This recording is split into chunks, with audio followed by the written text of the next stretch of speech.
friends, and welcome back to CrystalCooks. I do love a good soup, and when I saw this recipe at my bariatric doctor's office, I just couldn't resist. This one comes from plainchicken.com, and I completely agree with their description. I wanted to lick the bowl. It's honestly the best cheeseburger soup I've ever tried.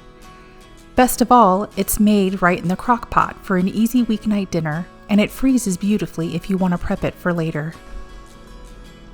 Here's what you'll need: 2 pounds of ground beef, 1 pound of bacon, 1 8-ounce package of cream cheese, 2 tablespoons of ranch dressing mix, 1.5 tablespoons of hamburger seasoning.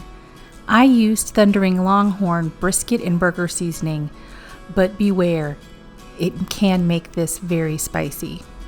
2 cans of Rotel diced tomatoes and green chilies, 4 cups of beef broth, and 1 8-ounce package of shredded cheddar cheese. Let's get started. In a skillet, cook your ground beef until it's no longer pink, then drain the fat.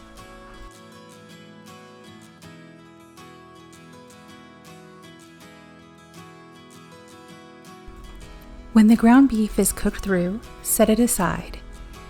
And in the same pan, cook the bacon.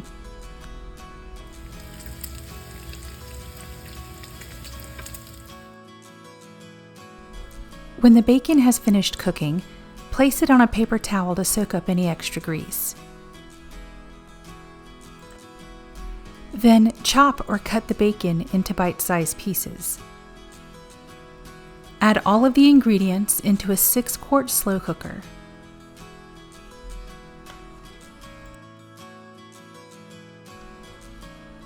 Stir well, cover, and let it cook on low for 6 to 8 hours.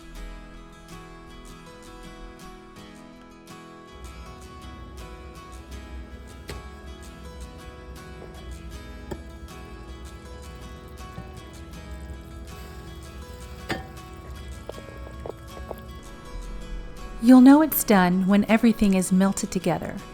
If the cream cheese looks a little clumpy, just whisk it and cook for another minute or two until it smooths out. This version does have a little kick, which I like, but if you prefer a milder flavor, use Rotel Mild to tone down the spice. Also be sure to use a mild hamburger seasoning, like McCormick Grill makes hamburger seasoning. And here it is, Bacon Cheeseburger Soup. I topped mine with a little extra cheese and sour cream. Oh, so yummy and filling. Thanks so much for cooking with me today. I'll leave a link to the original recipe from plainchicken.com in the description below. Let me know in the comments if you've tried this soup and what you might add to it to make it your own. Don't forget to like, share, and subscribe for more delicious recipes. See you next time.